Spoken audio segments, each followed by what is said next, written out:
이재명 정부의 지난 8개월은 해체와 파괴, 붕괴와 추락의 시간이었습니다. 단순히 정책의 실패가 아닙니다. 헌정 질서를 해체하고 사법 질서를 파괴하고 있습니다. 시장 경제는 붕괴되고 민생 경제는 추락하고 있습니다. 정부를 이기는 시장은 없다라는 대통령의 발언은 시장 경제를 바라보는 이 정권의 시각을 그대로 드러냅니다. 이 정권은 경제의 성장 엔진을 살리는 대신 현금 살포라는 반시장적 포퓰리즘 정책을 선택했습니다. 시장 경제의 원칙을 부정하고 이재명식 기본 사회로 가는 확장 재정을 밀어붙이고 있습니다. 그 결과는 어떻습니까? 작년 11월 시중 통화량은 전년 대비 8.4%나 증가해서 역대 최고인 4,498조 원을 기록했습니다. 이재명 정권 출범 후 소비 쿠폰 등 돈을 풀기 시작하면서 8월 이후 4개월 연속 8%대의 높은 상승률입니다. GDP 대비 통화량 비율은 150%를 넘어서 70%대를 기록하는 미국에 비해 돈이 2배 이상 더 풀렸습니다. 과도하게 풀린 돈은 고환율, 고물가를 불러왔습니다. 환율은 1,500원대에 육박하고 있고 우리 원화의 가치는 급격히 떨어지고 있습니다. 국제결제은행 BIS 발표에 따르면 우리 원화의 실질 실효 환율은 주요 64개국 가운데 63위입니다. 2024년 이후 선진국과 신흥국 모두 통화가 안정됐지만 원화 가치는 10% 넘게 떨어져서 2009년 글로벌 금융위기 이후 최저 수준으로 폭락했습니다. 환율 폭등으로 수입 물가는 6개월 연속 상승하고 있고 중소기업들은 원가 상승에 직격탄을 맞고 있습니다. 물가는 천정부지입니다. 쌀값은 전년 대비 18.9%나 올랐습니다. 사과 19.6%, 귤 15.1% 등 과일값도 크게 올랐고 돼지고기, 소고기도 4% 넘게 올랐습니다. 경유 10.8%, 휘발유 5.7% 등 기름값도 크게 올랐습니다.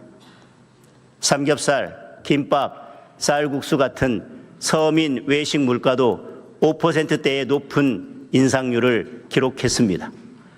과도하게 풀린 돈에 무모한 부동산 정책이 더해지면서 주거 비용도 치솟고 있습니다.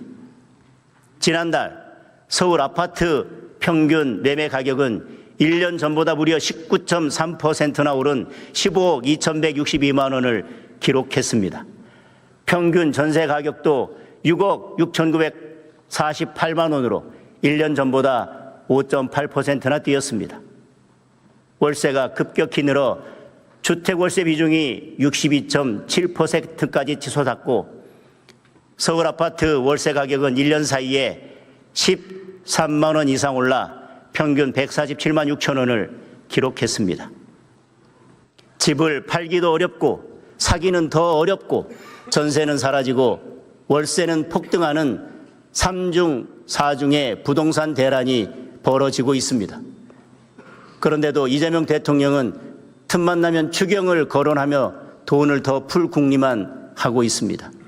뿌릴 돈이 부족하니 이제 설탕세까지 걷겠다고 합니다. 소금세, 김치세까지 나오지 않을까 걱정입니다. 이미 우리는 과도한 돈 풀기의 역습을 경험하고 있습니다. 소비 쿠폰에 잠시 좋았던 국민은 폭등한 물가로 몇 배의 혹독한 고통을 겪고 있습니다. 통화량 증가로 인한 고환율과 원화 가치 하락은 우리 경제의 기초 체력을 약화시키고 있습니다. 만약 이재명 대통령이 지방선거를 앞두고 또다시 매표용 돈 풀기에 나선다면 우리 경제는 회복이 어려운 치명상을 입을 수도 있습니다. 지금 정부가 해야 할 일은 현금 살포가 아니라 물가, 환율, 부동산 같은 기본부터 챙기고 서둘러 산업구조 혁신에 나서는 것입니다.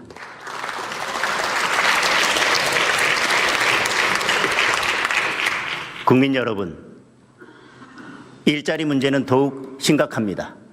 작년 고용률이 지표상으로는 62.9%, 역대 최고를 기록했습니다. 하지만 실상은 참담합니다. 60대와 60대 이상은 취업자 수가 늘었지만 20대, 30대, 50대 모두 취업자 수가 감소했습니다. 특히 20대 취업자가 가장 많이 줄어서 무려 17만 명이 감소했습니다.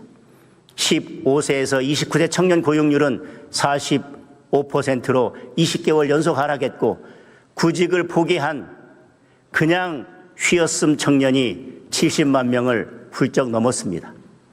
청년층 일자리가 많은 제조업은 취업자 수가 7만 3천 명 줄었고 서민들이 많이 일하는 건설업은 12만 5천 명이나 감소했습니다.